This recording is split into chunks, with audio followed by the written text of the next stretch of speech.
Hi අද අපි කැඩිච්ච වීදුරු බෝතලයක් ග්ලාස් ෂටර් ඉෆෙක්ට් එකක් විදියට මේ වගේ අපේ ෆොටෝ එකට එඩිට් කරගන්නේ කොහොමද කියලා බලමු.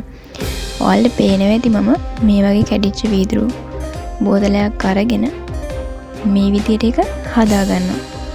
ගම් එකක් පාවිච්චි කරලා ඒක ස්වභාවිකව කැඩිච්ච විදියට මේ අපිට ගැලපෙන විදියට හදා ගන්න ඕනේ. දැන් නූලක් අරගෙන ඒක කොටස් දෙකකට බෙදලා අපි මේක බෝතල කටේ ගැට ගහ ගන්නවා. එක කොටසක් බෝතල ඇතුළට යන විදියට අනිත් කොටසෙන් අපිට මේ බෝතලය අල්ලගන්න පුළුවන් විදියට. දැන් මේ ඇතුළට දාන කොටසේ නූල් කොටසේ අපි ගල් පතුරක් ගැට ගහ ගන්න ඕනේ.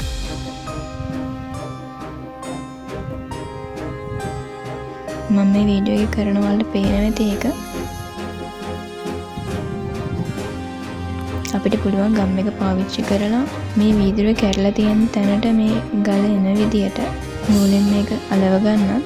ඔයාලට තේරෙනවා මොකද කරන්න ඕනේ කියලා. කියන්නේ ස්වභාවික විදියට අපි මේක කරගන්න ඕනේ.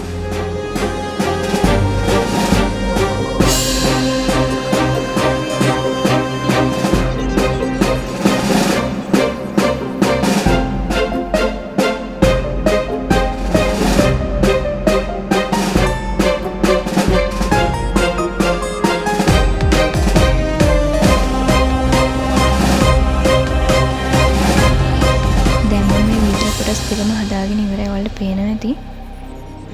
දැන් මම මේ විදිහට මේ වීදුරුව අල්ලගෙන එක අතකින් නූලෙන් මේ වගේ ෆොටෝ එකක් ගන්නවා. අපිට පුළුවන් මේ ෆොටෝ එක මේ විදිහට, ඒ කියන්නේ මේ බබායි වීදුරුව දෙකම එක ෆොටෝ එකේ තිබිලා බ්ලර් ඉෆෙක්ට් එකනොත් මේක එඩිට් කරගන්න. එහෙම නැත්නම් මම මේ කරනවා වගේ ෆොටෝ දෙකම වෙන වෙනම අරගෙන අවස්ථා දෙක වෙන වෙනම අරගෙන මේ විදිහට එඩිට් කරගන්න. පික් ආර්ට් ඇප් එකෙන් අපේ මුල් ෆොටෝ එක එකතු කරගෙන ඊට පස්සේ බබායින ෆොටෝ එකත් අපි ඇඩ් ෆොටෝ වලින් ඇඩ් කරගන්නවා. දැන් අපිට පුළුවන් ඉරේසර් ටූල් එකයි බ්‍රෂ් ටූල් එකයි පාවිච්චි කරලා මේ විදියට මේ ෆොටෝ දෙක එක ෆොටෝ එකක් විදියට හදාගන්න. ඔයාලට මීට කලින් මතක ඇති මම මේ විදියට එඩිට් කරගත්තා මගේ කලින් වීඩියෝ එක. රේල්වේ ඇක්සිඩන්ට් ඉෆෙක්ට් එකේදී අපි මේ විදියටම තමයි කරේ. දැන් මේකේ අපි ආපහු ටූල්ස් වලට ගිහිල්ලා ඇඩ්ජස්ට් වලින් ඒ යගයන් වෙනස් කරලා එඩිට් කරගන්නවා. දැන් අපි ආපහු මේව ඇප්ලයි කරගෙන ආපහු මෙනු එකට යනවා. මෙනු එකට ගිහින් ඉෆෙක්ට්ස් වලින් බ්ලර් ඉෆෙක්ට් එක අපි දෙනවා. දැන් මේ ෆොටෝ එකම වලට පේනද බ්ලර් වෙලා බොඳ වෙලා තියෙන්නේ. දැන් අපිට තියෙන්නේ ඉරේසර් ටූල් එකයි බ්‍රෂ් ටූල් එකයි පාවිච්චි කරලා කැඩිච්ච බෝතලේ ගලයි විතරක් මේ ෆොටෝ එකේ කැපිලා පේන විදියට එඩිට් කරගන්න. මම ඔයාලට කරනවා ඔයාලට පේනවා ඇති.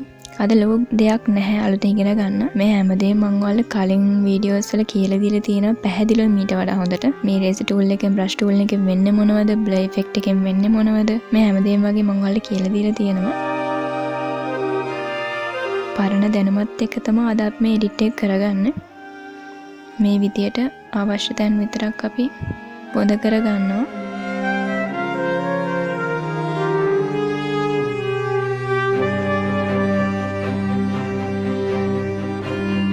අපි ඇතින් අයින් වෙච්ච තැන් බ්‍රෂ් එක පාවිච්චි කරලා අපිට අපව හදා ගන්න පුළුවන්.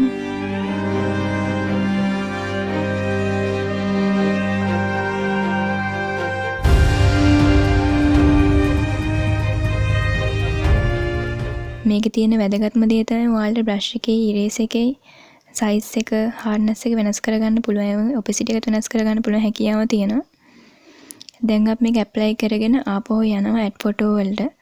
එකට ගිහලා මම ඔයාලට Dropbox link එකක් දාලා තියෙනවා. ඒකේ තියෙන ෆොටෝ එකක් මේ විදියට ගැලපෙන විදියට එඩිට් කරගන්නවා. දැන් ඔයාලට පුළුවන් අහු මෙනු එකට ගිහිල්ලා effects වලින් කැමති color filter එකක් දෙන්න. ඒක ඔයාලට කැමති අගයන් දීලා ගැලපෙන විදියට එඩිට් කරගන්න.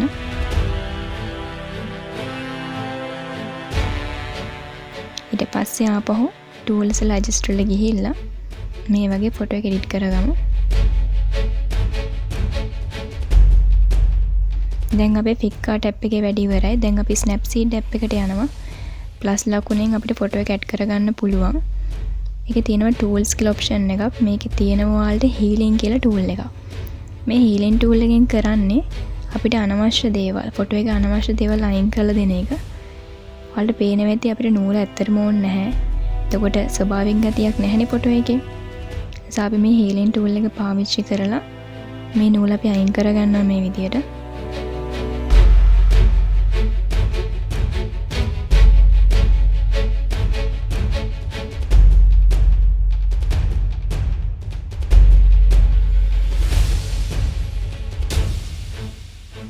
දැන් ඔයාලට පුළුවන් කැමති විදිහට මේ ෆොටෝ එක තව කලර් ඉෆෙක්ට් දාන්න ඕන නම් ඒව දාලා එඩිට් කරගන්න. ඉතින් යනවා අද අපි අලුත් දෙයක් ඉගෙන ගත්තේ කියන්නේ ස්නැප්සීඩ් ගැන තමයි. අනිත් දේවල් සේරම පරණ වීඩියෝස් වල කතා කරපු දේවල්. ඉතින් මම ඔයාලට කියන මම කලින් වීඩියෝස් බලන්න. ඒ දේවල් එක්ක අලුත් දේවල් අපි කරලා බලමු. තවත් අලුත් වීඩියෝ එකක් අපි හම්බෙමු. ඒ වගේම අලුත් වැඩක් එක්ක. හැමදාම වගේ මගේ වීඩියෝස් වල ලයික් කරලා තාම channel එක subscribe කරලා නැත්නම් මගේ channel එක subscribe කරන්න. ඔයාලා හැමෝටම සුබ දවසක්.